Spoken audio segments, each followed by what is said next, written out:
How's it going, everyone? Welcome back to another episode of Flix Friyay! And this week we're talking about a movie called 71. And before we hop into it, go ahead, do me a favor, smack that like button, hit subscribe, ding the notification bell if you want to be notified exactly when my videos are uploaded. And without further ado, let's hop into it.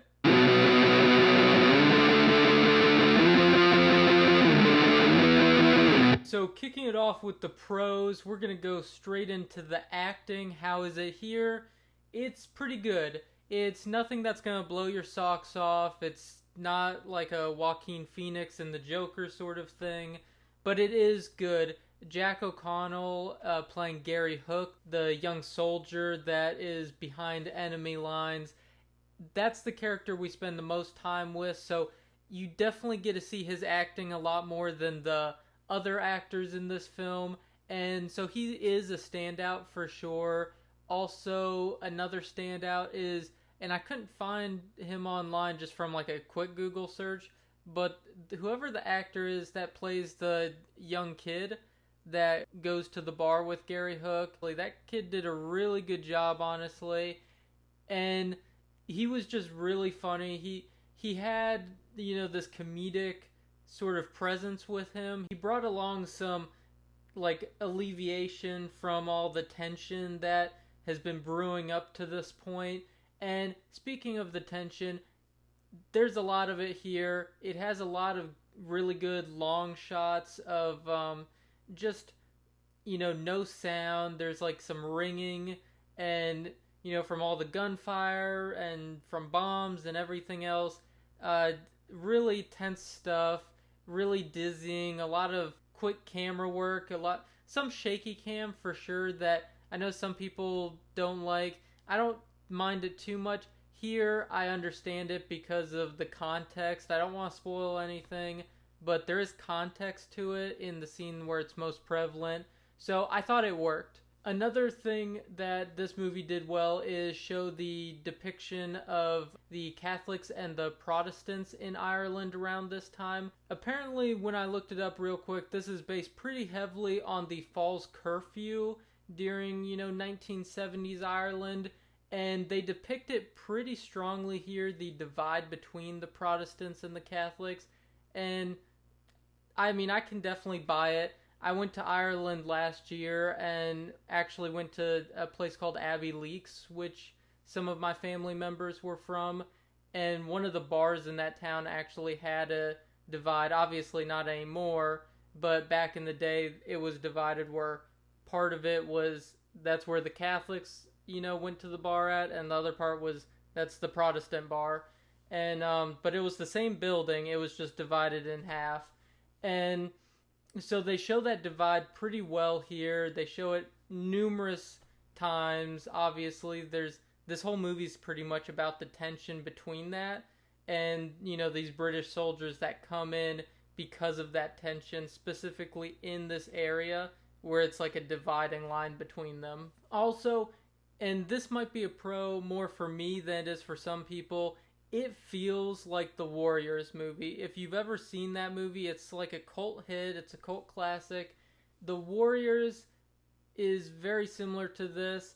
And the reason I say that is Gary Hook, the soldier, gets, he gets left behind. He's behind enemy lines.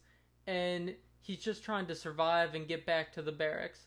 Well, to summarize the Warriors a little bit without giving spoilers, they also find themselves behind enemy lines. And just, that's a gang movie, so they're trying to get back to their turf, but they have to go through all these other gang members' turf before they can get back home. So there's a very strong resemblance here, and I really like that. I love the Warriors movie. So I didn't catch it on my first watch of this movie, but the second watch, big time. It's definitely prevalent here. I also think that this has a good depiction of what just a societal divide looks like. And here it happens to be religious, Protestants and Catholics, but this divide could be shown in numerous ways. It could be religious like it is here, it could be cultural, racial, economical, lower class, upper class. There's just so many ways that this could be shown because it really is a demonstration of just a divide in society and a very strong divide and what that can do. Moving on to the cons, luckily there's not too many of them. I would say the biggest is that it can be very, very hard to follow. They have us following, the British Army, some undercover, British FBI sort of guys that, are working with the army, but they're also doing their own thing. You have the older IRA, which is like a more kind of legitimate political party, I guess. Like, they're not crazy, idealists. But then you also have that contrasted by their younger initiates, the younger IRA members who are very radical and believe in, change through violence, and they really take it to heart that they're at war. And then you also have the Catholics and the Protestants, like I spoke of earlier. So you have all these groups, and at first you might think, well, okay, if they're all doing their own thing, I can keep them separate. They're not, though. There's a lot of underhandedness, a lot of backstabbing, a lot of, tiptoeing the line between what's legal, what's not legal, what will be acceptable if they pull it off. And it gets pretty hectic, it gets pretty crazy. There's a few characters in particular who kind of go between multiple groups, and that can definitely shake things up, and it makes the movie very interesting. But upon first viewing, if you don't have any idea of who these groups are before going into this, you're going to be extremely confused. So I do recommend, if you watch this movie, just make sure it's during a time where you're going to watch it pretty intently. You're not going to have it just in the background playing. You really need to be paying pretty close attention to make this movie make sense from beginning to end. The other con is that some of those long shots I spoke of earlier, where there's no sound or there's some ringing, there was one in particular, there might have been a second, there was one that I'm thinking of right now that was a little too long. It definitely overstayed its welcome a little, to the point where even on my second viewing, I was like, this is kind of being stretched out. It served a purpose, and I mean, it worked, but I would have rather it been just a little bit shorter. I think that would have worked better just from a film enjoyment point of view.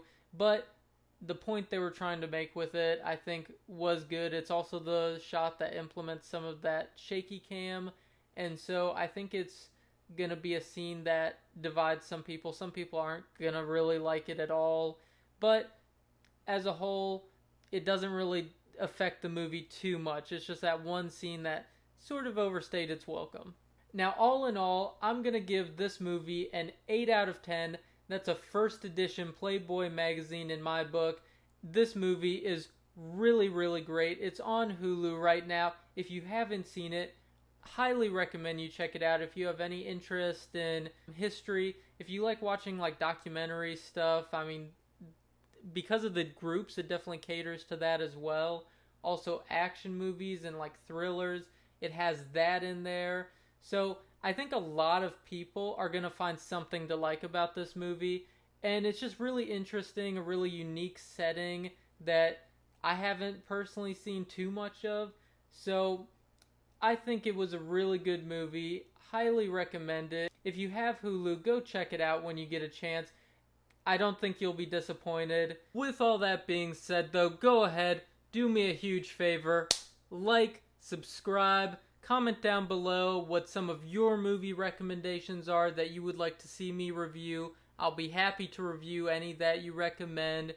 I have Hulu, Netflix, Amazon Prime. If you have any recommendations, definitely leave them in the comments below. And with that being said, I'll see you guys next time on Flix Friyay.